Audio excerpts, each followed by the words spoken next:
अस्सलाम वालेकुम। उम्मीद है आप सब खैरियत से होंगे। तो आज हमारा नेक्स्ट टॉपिक है यूनिट 8 का क्लास सेकंड ईयर का ऑर्गेनिक केमिस्ट्री। जिस तरह के हमने पहले डिस्कस किया था ईथेन मतलब अल्केन के बारे में, तो उसका क्वेश्चन नंबर 11 आज हम डिस्कस करने जा रहे हैं। तो उसमें है preparation of ethane by Kolbe electrolysis. ऊपर हमने कोल्ब इलेक्ट्रोलिसिस वाले क्लेमेंसन किया था और वुल्फ किश्नर किया था। तो क्लेमेंसन में कीटोन लिया था और वुल्फ किश्नर में एल्डिहाइड लिया था। तो अब how ethane can be prepared by Kolbe electrolysis.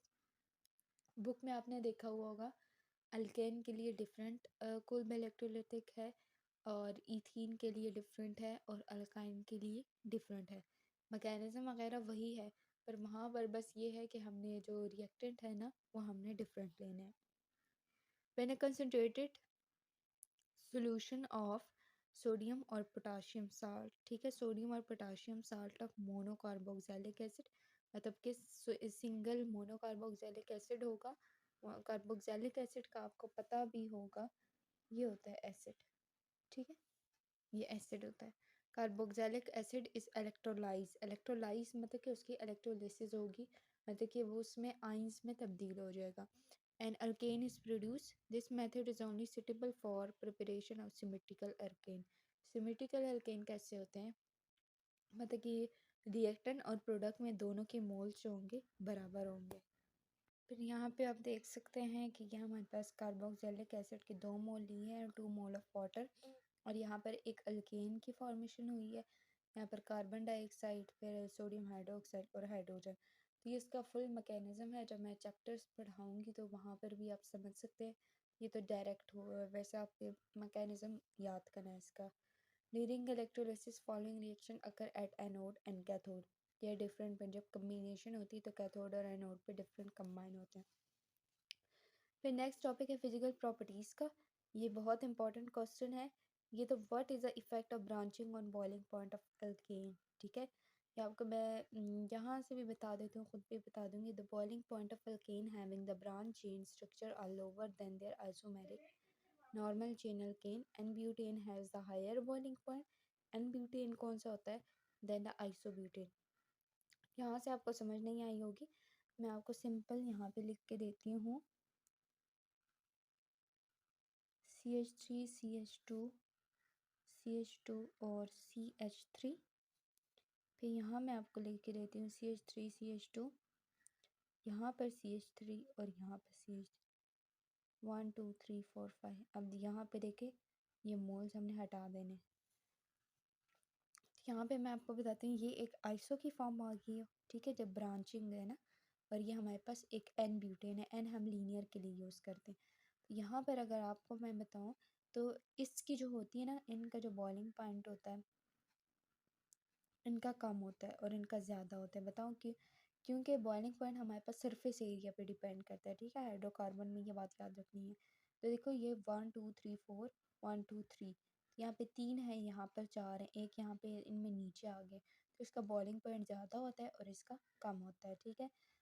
एक और बात इसमें आप ऐड कर सकते हैं कि जब ये हमारे पास है ना, इसमें जो होती है ना वो इंटरमॉलिक्यूलर फोर्सेस ज़्यादा होती हैं एन ब्यूटेन में, ठीक है। जबकि ब्रांच ब्यूटेन जो हमने लिया, आइसो ब्यूटेन जो हमने लिए, तो यहाँ पर इंटरमॉलिक्यूलर फोर्सेस कम हो गई हैं और ये वीकर है और ये स्ट्रॉन्गर है, ठीक है। ये बात आपने याद रखनी है। ये कम रिएक्टिव है, ठीक है, जो ब्रांच वाली होती है ना ये कम रिएक्टिव है और ये जो है ज़्यादा रिएक्टिव है। पर जो ब्रांच अल्केन होते हैं वो ज़्यादा स्टेबल होते हैं देन द लीनियर अल्केन। तो 3 बातें मैंने एडिशनली बताई हैं, ये आपने मस्ट लिखनी है। आप ये 2 नंबर के लिए इतना सा क्वेश्चन लिखेंगे तो आपको मार्क्स नहीं मिलेंगे। आपको फिर से मैं बता देती हूँ कि branch alkane have lower boiling point than linear alkane because they have the lower intermolecular forces, they have lower surface area, मतलब कि इनका less surface area expose to, मतलब बॉइलिंग पॉइंट, उनके पास सरफेस एरिया ज़्यादा होता है। और branch alkane are more stable than linear alkane. तो ये 3 जो बातें हैं ना मेन पॉइंट ये ऐड करने। फिर नेक्स्ट क्वेश्चन है हमारे पास रिएक्टिविटी ऑफ अल्केन, ठीक है। तो हमने बताना है कि the sigma bond are inert in alkane में रिएक्टिविटी ऑफ अल्केन में आपको ऐसा क्वेश्चन आ जाता है कि compare the reactivity of alkane alkene and alkyne. इनकी रिएक्टिविटी आपने बतानी है, फिर स्टेबिलिटी भी आपने इनकी बतानी है। तो मैं आपको इसमें एक बात बताती हूँ कि अल्केन जो होता है ना कम रिएक्टिव है, ठीक है। अल्कीन ज़्यादा रिएक्टिव है, फिर अल्काइन उससे ज़्यादा रिएक्टिव है। क्यों इतना मतलब है, क्योंकि अल्केन में हमारे पास एक सिग्मा बॉन्ड होता है, ठीक है, सिंगल ही बॉन्ड होता है ना। फिर जब हम अल्कीन की तरफ जाते हैं एक पाई बॉन्ड आ जाता है, फिर जब अल्काइन की तरफ जाते हैं फिर एक और भी पाई बॉन्ड उधर होता है। तो पाई बॉन्ड जो होता है वीकर होता है अल्काइन में, ठीक है, तो वो आसानी से ईजली से टूट जाएगा और वहाँ पर हम लोग एडिशन रिएक्शन कर सकते हैं। फिर एक और बात मैं आपको बताती हूँ, जो अल्केन होते हैं ना तो उनमें हम एडिशन रिएक्शन नहीं कर सकते क्योंकि सिंगल बॉन्ड में कोई भी एडिशन नहीं होती, डबल बॉन्ड में एडिशन होती है। अल्केन हमेशा सब्स्टिट्यूशन रिएक्शन देते हैं, अल्कीन और अल्काइन सब्स्टिट्यूशन रिएक्शन भी देते हैं और एलिमिनेशन रिएक्शन भी हमारे पास ये देते हैं, ठीक है। और तो ये बात आपने याद रखनी है रिएक्टिविटी में। ये क्वेश्चन आता है, जो मैं आपको बातें बता रही हूँ ये आप लोग अपने पास लिखते जाएं क्योंकि ये एज इट इज़ यहाँ पे कुछ भी नहीं लिखा हुआ, ये कॉन्सेप्ट है सारा। कॉन्सेप्ट क्लियर करना है, यहाँ से रटने से कोई फ़ायदा नहीं है।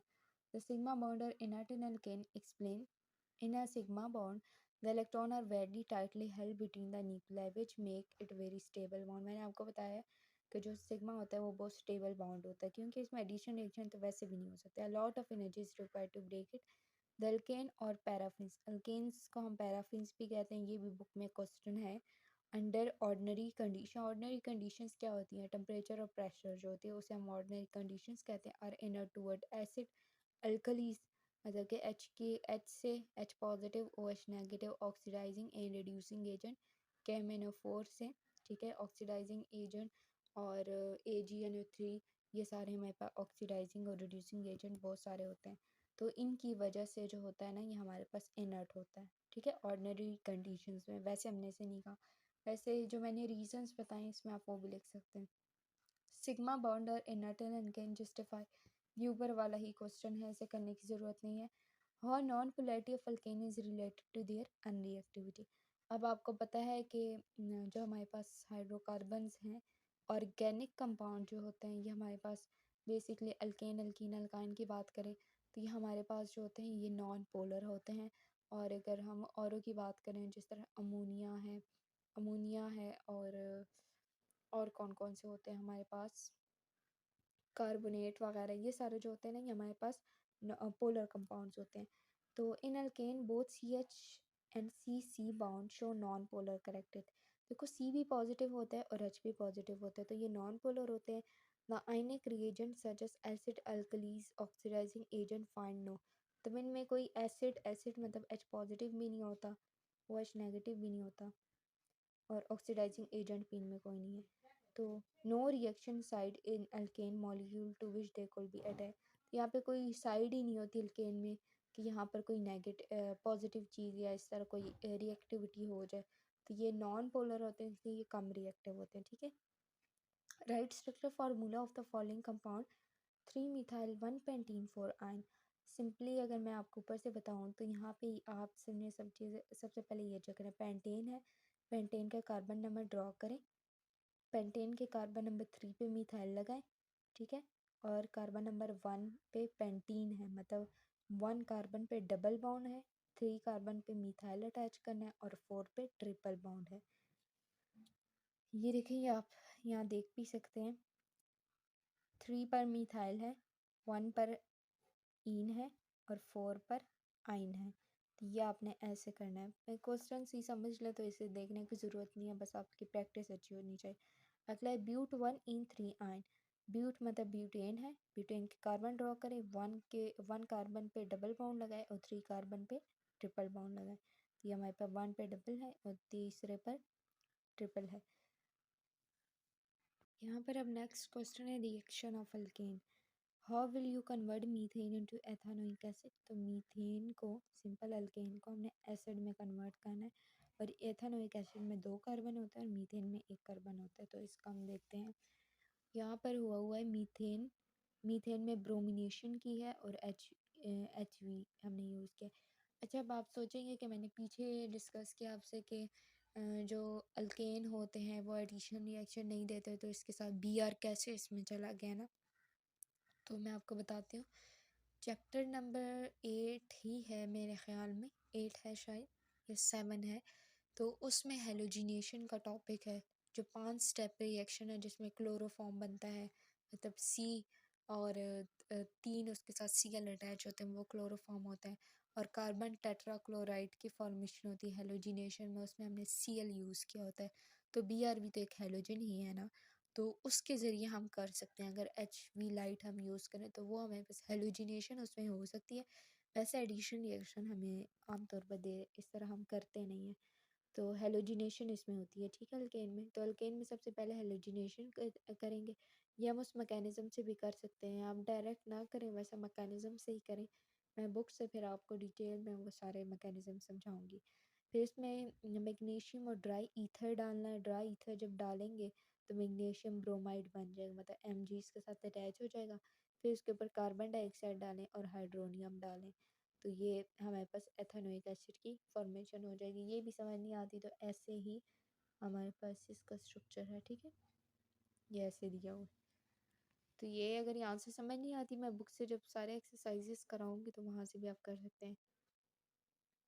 What is heat of combustion? Heat of combustion क्या होती है? Burning of an alkane in presence of oxygen in non as presence of oxygen में जब अल्केन को बर्न करते हैं, heat of combustion, complete combustion of an alkane, alkene yield carbon dioxide, water and heat.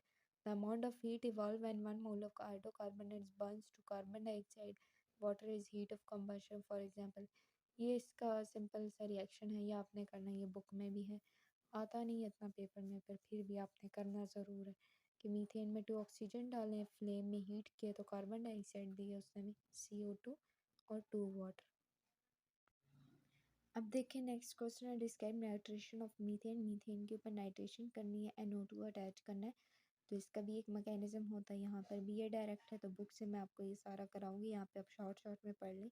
It is the substitution reaction, मतलब कि substitution reaction elimination reaction है of alkane in which hydrogen atom of alkane is replace by nitro group. तो यहाँ से simple एक H निकलेगा और यहाँ NO जो होगा इसके साथ, सॉरी इसका मैकेनिज्म नहीं है, ये मैंने मेरे पास ट्यूशन में लड़कियाँ आती है तो उन्हें मैंने ये कराया था बुक से, अभी मुझे याद है। तो इसका H जो है इसके साथ वाटर के साथ निकल जाएगा और ये NO2 इसके साथ अटैच हो जाएगा, तो ये देखो नाइट्रोमीथेन बन जाएगा और ये water. Replace by nitro group, alkane undergo vapour phase, ठीक है, vapour phase nitration under the drastic condition. Drastic condition मतलब हम लोग अगर सख्त कंडीशन देते हैं 400-500 Celsius temperature to give nitro alkane, तो ये मेरे पास जो होते हैं ना, एक वेपर्स की फॉर्म में नाइट्रो निकलता है, समझ आ गई है। फिर है nitro alkane generally find us as a fuel solvent and organic synthesis, solvent की फॉर्म में भी हमें मिलते हैं। जो नेक्स्ट क्वेश्चन है, ये एक्सरसाइज में बहुत आए हुए, पेपर में बहुत आता है, तो ये सिंपल सा कॉन्सेप्ट क्लियर कर लेना, इतना याद करने की ज़रूरत ही नहीं है, बुक से भी मैं आपको सारा डिटेल में कराऊंगी कि अल्केन को हम लोग अगर किसी एसिड में कन्वर्ट करते हैं तो उसके 3 या 2 स्टेप होते हैं। पहले अल्केन के ऊपर ऑक्सीडेशन करें, अल्कोहल बनाते हैं, अल्केन से अल्कोहल बनता है, अल्कोहल से एल्डिहाइड बनता है और एल्डिहाइड से एसिड बनता है। तो ये बातें आपने इसमें याद रखनी है। ये देखिए मैंने आपको लिख दिया, अल्केन से अल्कोहल बनता है, अल्कोहल से एल्डिहाइड बनता है और एल्डिहाइड से एसिड बनता है। तो इस चीज़ को अगर आप लोग याद कर लेते हैं ना, तो ये सारा आपने खुद ही कर लेना।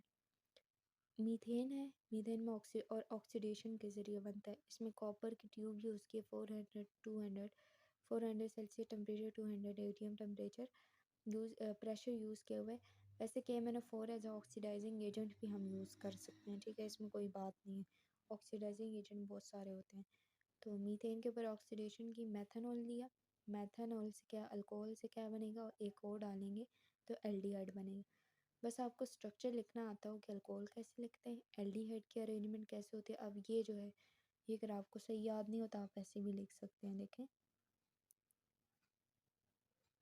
ठीक है, ये एल्डिहाइड होता है, ये अल्कोहल होता है और एसिड फिर ये होता है। तो आपने बस इस तरह कॉन्सेप्ट क्लियर करना है। फिर convert methane to simple methane to aldehyde. अब मीथेन को एसिड में कन्वर्ट करना है, तो 2 स्टेप यही है। अगेन इसके ऊपर ऑक्सीडेशन करके हमारे पास एसिड बन, देखो मीथेन के ऊपर ऑक्सीडेशन की क्या बना हमारे पास, ये हमारे पास एल्डिहाइड उन लोगों ने डायरेक्ट ही बना दिया। और एल्डिहाइड वैसे ये ऐसा नहीं होता, ठीक है, पहले अपने अल्कोहल बनाना है, फिर एल्डिहाइड बनाना है, और उसके बाद जब इसके ऊपर ऑक्सीडेशन करेंगे तो ये हमारे पास एसिड बन जाएगा। फिर है कन्वर्ट C3H7Cl टू अल्कीन में, और इसे भी हमने अल्कोहल में कन्वर्ट करना है। तो इसे देखें, KOH पोटाशियम हाइड्रोक्साइड यूज़ करते हैं, ठीक है, तो ये अल्कोहल है। और जब हम इसे एलिमिनेट करते हैं तो यहाँ से Cl निकलता है, तो यहाँ से H निकलता है, मतलब यहाँ से Cl निकलेगा, यहाँ से H निकलेगा, तो यहाँ पे डबल बॉन्ड आ जाएगा, तो KCl, और ये हमारे पास वाटर। फिर ये हमारे पास नेक्स्ट ये है KOH है, और ये वाटर है। तो इसमें हमने जब ये निकालेंगे, इसके ऊपर ऑक्सीडेशन करेंगे, वो तो आपको आती है, तो ये हमारे पास क्या आ जाएगा, OH आ जाएगा, ये KCl निकल जाए, तो ये जो OH होगा ये हमारे पास इसके साथ अटैच होगा, इसमें और कुछ नहीं करना, और इसमें सिंपल एलिमिनेशन ही करनी है।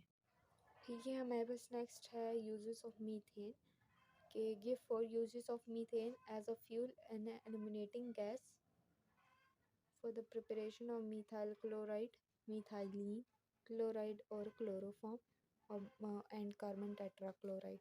अब मैं इसके आपको फॉर्मूले लिख देती हूँ ताकि आपके कॉन्सेप्ट क्लियर हो जाए। ये है मिथाइल क्लोराइड, मिथाइलिन अल्कोहल क्या होता है,